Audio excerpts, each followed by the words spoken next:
Do you ever notice this? Whether you are coloring digitally or traditionally, you finish a drawing, but the whole piece doesn't really have a mood. Like the colors don't create a vibe, they either look a little muddy or they feel too loud and jumpy, like they are fighting each other. So on the left, this is what I mean, and on the right, this is my own artwork. You can see the colors feel more peaceful and unified. Even when I use different color schemes, the illustration still carries one clear overall mood. If you want to go from these to these, I'm not going to teach you a bunch of color theory today. Instead, I will show you a beginner-friendly method I really love, which is color palette first. And we are going to learn it through a real example. I will walk you through a recent illustration practice I did, where the reference images had lots of different colors, and honestly, they didn't feel very unified.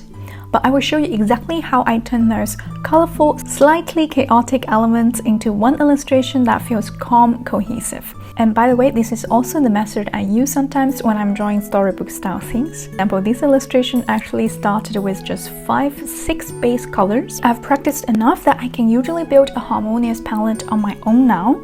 But if you're a beginner, you don't need to force that yet. You can simply borrow a palette you love from the internet and use it as your training wheels while you practice. Alright, let's go step by step together. Let me show you the real case study and exactly how this method works.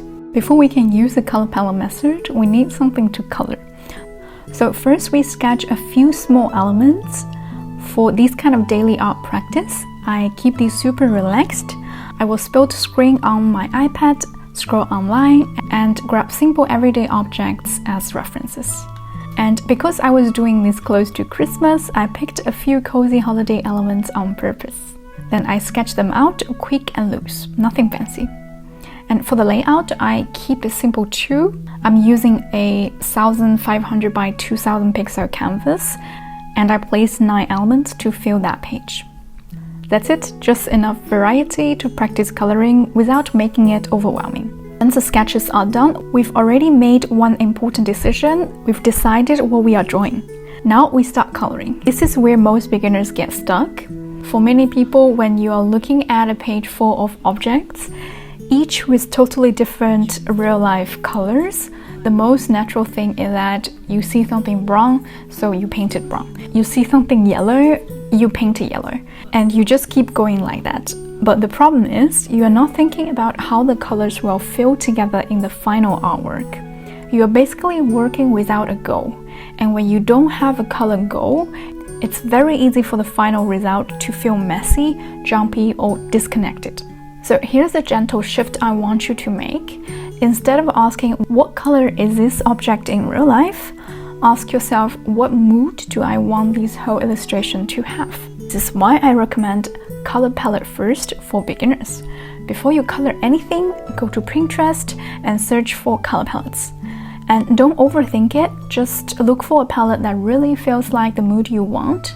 Maybe cozy and warm, maybe calm and wintry.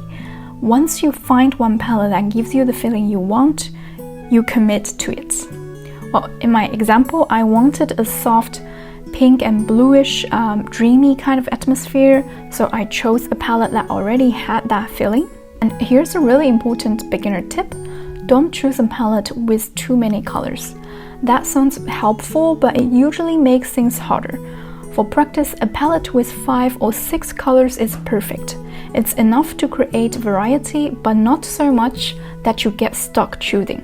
And that limitation is actually a good thing because it helps your whole illustration stay in the same vibe. So now we simply start applying those palette colors to our sketches. Just blocking the base colors first, no pressure, we're just building the foundation. Now here's the important part. What if the palette doesn't have the exact color you need? For example, this little bear in the reference is brown, but in my palette, there's no brown color. So what do? We don't panic. And we don't abandon the palette. This is where the method really starts to work. We pick one color from the palette that feels close enough, like a parent color. For me, I looked at the soft purple tone and thought, okay, this could be my base.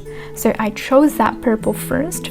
Then I open the HSB color panel and the hue, saturation, brightness panel, and I make small gentle adjustments. I'll move the hue a bit toward brown. I will make it slightly more muted, so a little more gray. And the result is a brown that still feels like it belongs, almost like a brown bear under a soft pink purple light. Even though that exact color wasn't in the palette, it blends naturally with the palette and it doesn't jump out or break the mood. Once you color everything this way, mostly using the palette and creating missing colors by adjusting parent colors, something really satisfying happens. Even though you're drawing a lot of different objects and you need lots of different colors, the whole artwork still looks harmonious. It feels cohesive and it carries one clear mood. If this has helped you so far, I'd really appreciate a quick comment. What do you struggle with most when it comes to color? Picking a palette, making colors to match, or shading and rendering? And if you'd like to support me and watch more of my real-time drawing process videos, you can check out my membership. Link is in the description. Down there, you will also find links to my illustration courses if they are open for enrollment, and a free download that includes the line art and today's color palette in a PSD file so you can practice along with me. Now let's talk about something important. Using palettes isn't cheating. It's actually how you learn color faster. A question I get a lot is, if I use a color palette, am I just avoiding color theory? And honestly, no, not at all. I actually think of palettes as training wheels, because here's the truth. Color theory isn't something you master just because someone explains it to you. It's not like I tell you the rules and suddenly you get to use them perfectly. You only learn color by doing, making color choices, seeing what happens, adjusting and repeating. And if you are a beginner trying to invent perfect color harmony from scratch, that can be really frustrating. It can even make you feel like you are bad at color, when really you just don't have enough practice yet.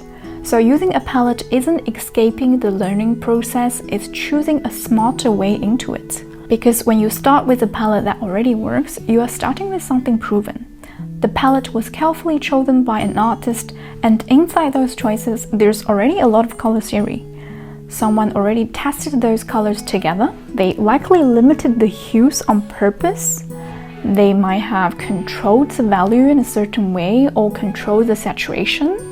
So instead of spending hours guessing, you get to study what actually works. And here's what I really want you to do while you practice. Don't just use a palette. Start noticing why it feels good. Ask yourself more questions like, how many hues are actually in these palettes? Are the colors mostly light or mostly dark?